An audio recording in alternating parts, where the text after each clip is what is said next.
ወይስ ምንም ያውቀው ነገር የለም? ኦኬ ቀጥል። አንብበው ክርስቶስ ነው ይነበብላቸውና ምናልባት የሚወራው ነገር በደንብ እንዲገባቸው። ሳሂህ ሙስሊም ነው እንደምትመለከቱት፣ ሳሂህ ሙስሊም 804 ኤ ላይ ነው። ሪሳይት ዘ ቁርአን ፎር ኦን ዘ ዴይ ኦፍ ዘ ሪዘረክሽን ኢት ዊል ካም አስ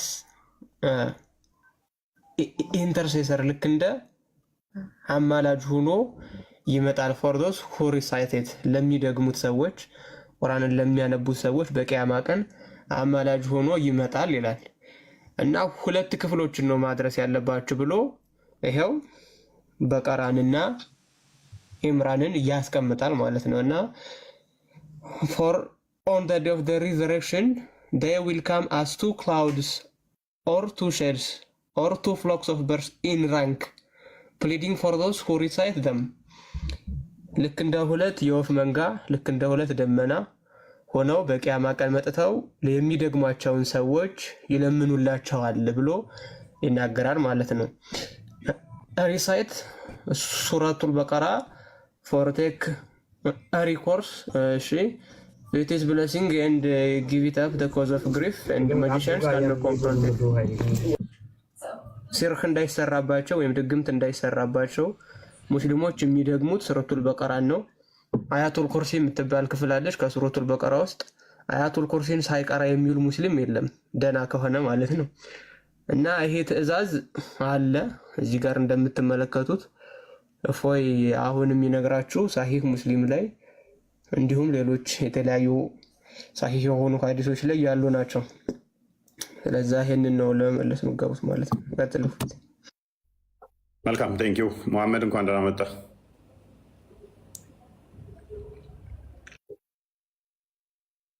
ሰላም ነው አላህ አልሐምዱሊላህ ረቢል ዓለሚን። መልካም። ቁርአንን ፍጡር ነው ፍጡር አይደለም ብለህ ነው የምታምነው? ቁርአን የአላህ ቃል ነው። ኦኬ የአላህ ቃል ነው ማለት ምን ማለት ነው? የአላህ ቃል ነው ማለት የአላህ ንግግር ነው ማለት ነው። ንግግር ነው ማለት ለምሳሌ ምን ማለት ነው? ንግግር አታውቅም እንዴ? እስኪ የቅድሙን ክፈተው ያልከው ላይ። ኦኬ እሺ፣ የአላህ ንግግር የሆነው የአላህ ቃል የሆነው አማላጅ ሆኖ ይመጣል። ቁርአኑ አዝሮ ወደዚህ ስላይድ አለው አዝሮ። አረበኛ ምን ይላል? አረብኛውን አድርግለት። የሆነ ጥያቄ ሙስሊሞች ሀያተል ኩርሲ የሚቀሩት ለመድገም ነው ያልከው? ለድግምት አይደለም ያለው፣ እንደዛ አይደለም ያለው ነው ያለው። ሰምቼዋለሁ በትክክል አትካድ ነው ያለው። ጆሮዬን እኮ የሰማሁት ነው። ምን አለው ሳስታስ ድግምት ማባረሪያ ነው ያለው። ሰይጣን ማባረሪያ ነው ያለው። ሰይጣን ማባረሪያ ነው ያለው። ከዛ የኛውን ደግሞ በቀራንና እንትንን ድግምት እንትን ማያ መከላከያ ይቀሩታል አለ። አያተል ኩርሲን ደግሞ ሰይጣን ማባረሪያም ይቀሩታል አለ። ትክክል አይደለም? ሀያተል ኩርሲ ለመሰለኝ የጧትና የማታ ዚክር ቃል እሱ ነው። ስለዚህ በየቀኑ ትቀረዋለህ። ሀያተል ኩርሲ ለምን የአላህ ቃል እኮ ነው። ለምን አንቀራውም? ቁርአን እኮ ነው። ስለዚህ ምንም ትክክል ነው፣ አላጠፋም። በየቀኑ ይቀሩታል። ጤነኛ ሙስሊም ከሆኑ ይቀሩታል በየቀኑ ማለቱ ትክክል ነው። እና የአላህ ቃል አይቀረም ልትለው አንተ? ቆይ የእግዚአብሔር ቃል አትቀራው አታነበው? ችግር የለውም። እኔ አሁን እሱ መልስልኛ።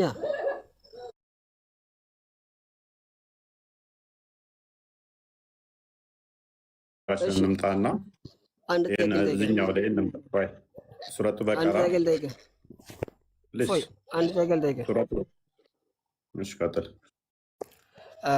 ኢየሱስ ክርስቶስ ሞቶ ሲነሳ ያየው አንድ ሐዋርያት አለ? የለም። አታመጣም፣ አትሳቅ።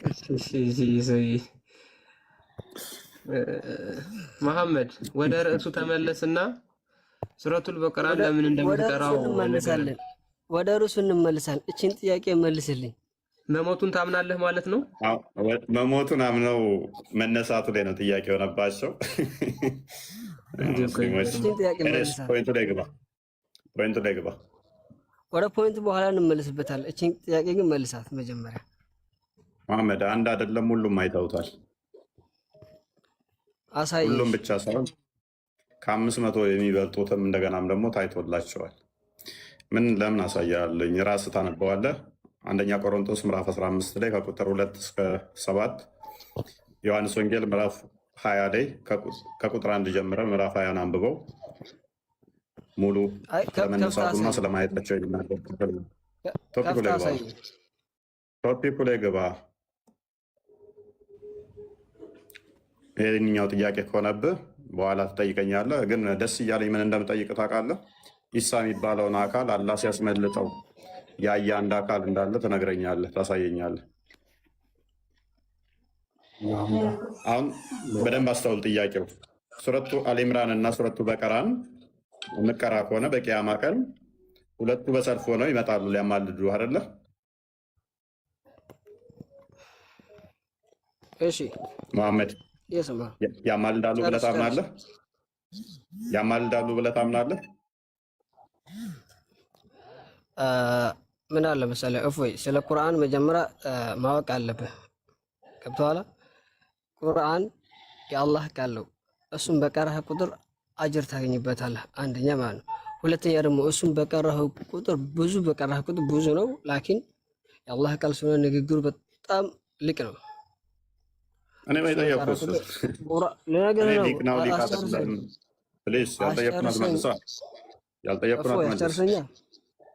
ከምር ያልጠየኩን እየመለስክ ነው መሐመድ።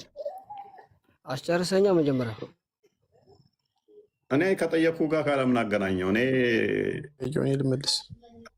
ቆይ ተራ ጠብቅ ማሜ ግባ። እኔ ጠየኩ ምንድን ነው መሐመድ? ይቀጥሉ እነሱ። አብሽር ይግባ ሐቢቢ ግባ። እሺ በቃ ሚታ።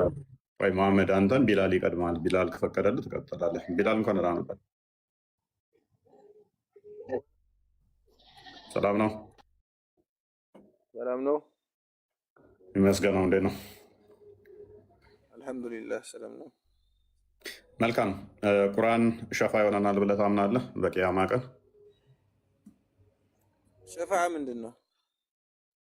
ያማልዳል። ያማልዳል ወይ በጥሩ ወይ በመጥፎ እንደተረዳኸው። ሊያማልድ የሚችለው በመጥፎ ሊሆን ይችላል። በመጥፎም በጥሩም። ካልሰራህበት መጥፎ ሆኖ ይመጣል፣ ከሰራህበት ደግሞ ጥሩ ሆኖ ይመጣልሃል። ኦኬ። እንደ ብርሃን ሆኖ የሚመጣው መጥፎ ሆኖ ለአንተ ሊመጣ። ኦኬ መልካም። እሺ ስለዚህ ቁርአን ለአንተ አማላጅ እንደሚሆነ ታምናለህ። ዞሮ ዞሮ በመጥፎም ሆነ በጥሩ። አንተ ትርጉም ግን ማማለድ ምንድን ነው እንዲገባኝ። አይ ማማለድ ያንተ አሁን ማማለድ የጠበቀው የኛ የምንለው ነው ወይስ አንተ ለየት ያለ ካለ ብታስረዳኝ? አንተ የምትለውን። እኔ የምለው ማማለድ ማለት ነው። እሺ አዎ ጥሩ ነገር ከሰራው እኔ እሱን እንደወረደ ከሰራሁበት ለኔ ጥሩ ነው ይመጣል አማላጅነት። ኦኬ ቁርአኑ ነው የሚመጣው? አዎ። ኦኬ እንዴት ነው? ምን ብሎ ነው የሚያማልድልህ? ፈጣሪ ሆይ እኔ ላይ ሲሰራኝ ሲቀራብኝ ነው ሲቀራ ነበር፣ ትእዛዛቶቹን ሲመሰግስ ሲሰራባቸው ነበርና ለዚህ ሰውዬ ስለሰራበት ጥሩ አይደለት ገነት አስገባው ብሎ እንደማለጅ ይመጣል። ኦኬ ስለዚህ ጥሩ ሲሰራ ነበረ፣ ሲመራብኝ ነበረ፣ ሲቀራኝ ነበረ። መልካም። ስለዚህ መልካም ዋልለትና ገነት አስገባው ብሎ which is ስለአንተ ይለምንልሃል ማለት ነው እኮ ምልጃ የኛ ምልጃ ያለ ያንን ነው። መልካም። ስለዚህ ይሄን የሚለው ግን ቁርአን ነው አይደለ? ቁርአን ነው። ኦኬ አላህ ስለ ቁርአን የማን ነው ማለት ነው? ለኛ ዝነት። መልካም መልካም። ያላ ቃል ነው። ስለዚህ በቂያማ ቀን የሚመጣው ያላ ቃል ነው ማለት ነው። ኦኬ ያላ ቃል ነው ቁርአን። በቂያማ ቀን ስለአንተ ማረው ይቅር በለው የሚለው የአላህ ቃል ነው ማለት ነው። መልካም። ቁርአን የአላህ ቃል ነው። የአላህ ቃል ፍጡር ነው ፍጡር አይደለም? የአላህ ቃል ባህሪው ነው። መልካም። ባህሪው ነው። ባህሪው ነው ስትለይ ፍጡር ነው ፍጡር አይደለም? ፍጡር አይደለም እያልከኝ ነው አይደለ? ባህሪው ከሆነ ያደረገ ነው። ቆይ ተራ ጠብቅ። ባህሪው ነው ስትለይ፣ ስለዚህ ከሱ ማይነጠል እሱን የሚመስል ከሱ ጋር አብሮ ኤግዚስት ያደረገ ነው ማለት ነው። ዘላለማዊ ነው። ባህሪው ነው ማለት አሁን ለምሳሌ ያንተ ድምፅ ያንተ ባህሪ ነው አይደለ? ያንተ ንግግር ያንተ ባህሪ ነው። ፈጣሪ ስለዚህ አላህን ከኔ ጋር ልታመሳስለው ነው? አይመሳሰልም አልኩህ እኮ አይደለም። ለማስረዳት ሎጂክ እኮ ነው። ሎጂክ አሁን ለማስረዳት ምንም ሎጂኩ የሚገናኝ አይደለም። ኤኒዌይስ ቆይ ሽፍት እንዳንሆን ቆይ እንዴት ልትዋ አንግባ። ቁርአን ያላህ ቃል ነው፣ ተስማምተናል። ይሄ ያላህ ቃል ቁርአን በቂያማ ቀን ቃሉ ለእናንተ አማላጅ ሆኖ ይመጣል አይደለ? ጥሩ ከሰራንበት ተስማምተናል።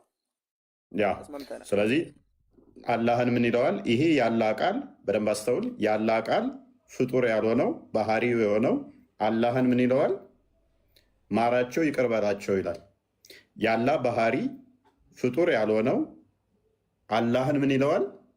ማራቸው ይቅር በላቸው ይለዋል። ያላህ ቃል ፍጡር ያልሆነው። አይገርምም? በጣም ተአምር እኮ ነው ፈጣሪ ዝነቱ ለኛ የሚያሳየን። በጣም እኔም እኮ የገረመኝ ምንድን ነው እሱ ይሄ ነገር እኮ ነው። ያላህ ቃል በደንብ አስተውል። ያላህ ቃል ፐርሰን ሆኖ አላህን ማራቸው ይቅር በላቸው እያለ አላህን ያናግረዋል። እሱ ይገርማል። ጥሩ ስራህ ራሱ የሰራኸው ስራህን ራሱ ማለት ነው። ስራህ የማታየው መጥፎም ጥሩም ሆኖ ይመጣል እንደሞትክ ታውቃለህ። ይሄንና ጥሩ ከሆንክ ነጭ ነው እሱ ሌላ ጉዳይ ነው። እሱ ሌላ ጉዳይ ነው። እኔ ስለሱ ይችላል ነው ፈጣሪ ይችላል ስለ ቁርአን ቆይ። ስለዚህ አሁን የቂያማ ቀን ያላህ ቃል ቁርአን ፍጡር ያልሆነው ባህሪው የሆነው አላህም ማራቸው ይቅር በላቸው ሰርተውብኛል ይለዋል አይደለ? የምደጋግምልኝ አሁን እኮ አወራን። እሱ ክሌም አድርገን እኮ ቀጠልን አይደል? ኦኬ መልካም ተስማምተናል እዚህ ድረስ። ፊትህ የዛን ለታ በቂያማ ለታ ሲነጋገሩ ፍጡር ያልሆኑ ስንት አካል ነው የሚታዩህ? ፍጡር ያልሆነ ስንት ነገር ነው የሚታየህ?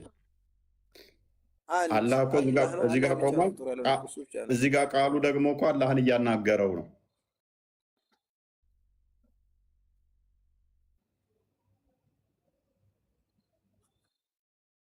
እኮ ታዲያ ምን ይለያል? እኔ እኮ ነገርኩህ እኮ ቅድም እኮ አልኩህ የሚለይ አይደለም። ባህሪ ሲባል ነገርኩህ እኮ። ይኸው ባህሪ ማለት የምትለየው አይደለም ከባለቤቱ ጋር ለይተኸው እኮ ራስህ እኔ ብቻ ሳልሆን ለይተኸው አላህን ማራቸው ይቅር በላቸው እያለ ቁርአን ይላል። ቁርአን አላህ ነው። ቁርአን አላህ ያላህ ባህሪ ያላህ ንግግሩ ባህሪው ነው። መልካም ማራቸው ይቅር በላቸው እያለ የሚለምነው ቃሉ ነው ወይንስ አላህ ነው? ዋይ ፕሊስ ጣልቃ አትግባ። ቃሉ ነው ወይንስ አላህ ነው? አላህ ነው።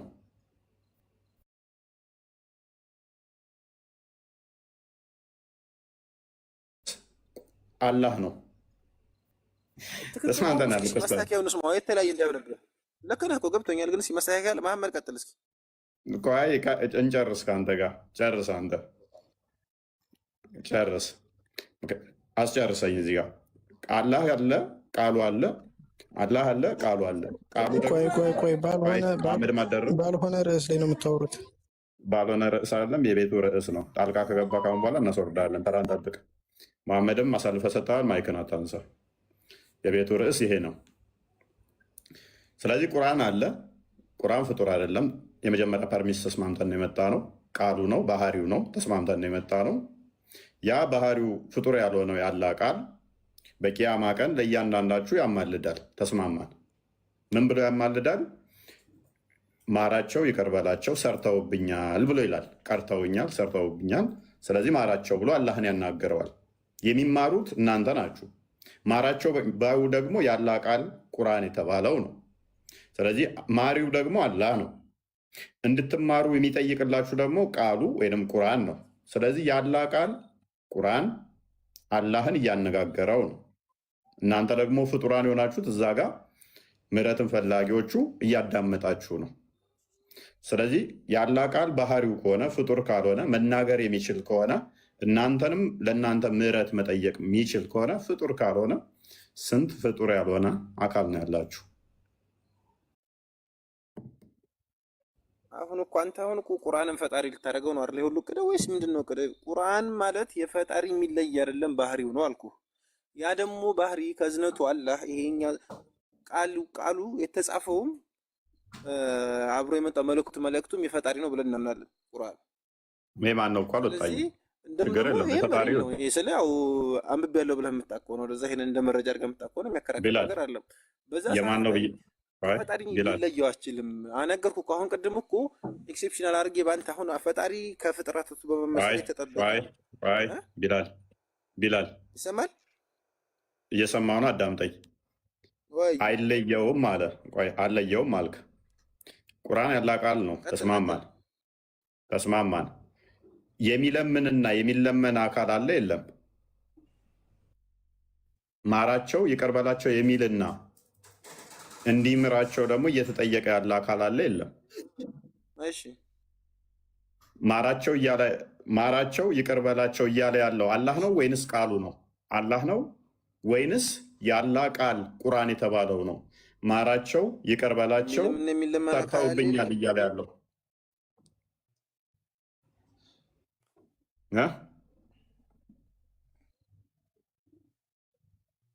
አልስ በርታ ቁርአንን አለ ምልጃ የሚጠየቀውም አላህ አለ። እውነት ነው። ስለዚህ ሁለት አካል ናቸው ማለት ነው። ምልጃ የሚጠይቅ አካል አለ፣ ምልጃ የሚጠየቅ አካል አለ። እፎይ ልመልሳት። ቆይ አንዴ።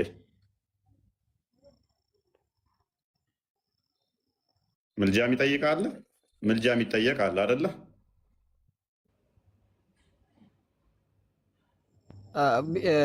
እፎይ መች መሰለህ ተራ ጠብቅ አይሻልም? ክፈትለት። እሺ መሐመድ ተራህን አሳልፈህ ሰጥተሃል። ለምንድን ነው ጣልቃ የምትገባው?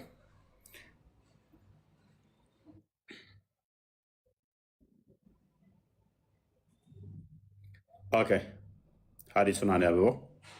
ሚዩት ነህ።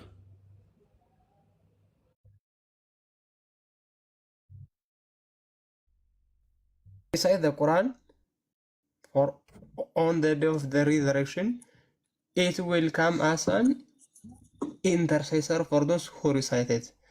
ቁርአንን እንግዲህ ድገሙት ነው የሚለው፣ ማንበብ ማለት ነው። በቂያማ ቀን አማላጅ ሆኖ ወደ እናንተ ይመጣል የሚለው። ኦኬ ከቁርአን ደግሞ ሁለት ክፍሎችን ነው የሚመርጠው፣ ሱረቱል በቀራና ሶስተኛውን ምዕራፍ ማለት ነው።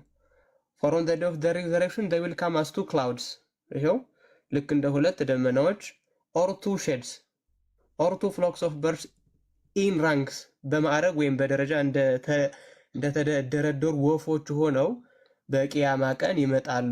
pleading for those who recite them በየቀኑ የሚደግሟቸውን ሰዎች ሊለምኑላቸው በማዕረግ እንደተደረደሩ ወፎች ሆነው በቂያማ ቀን ሱረቱል በቀራና ሶስተኛው ምዕራፍ አማላጅ ሆነው ይመጣሉ ነው።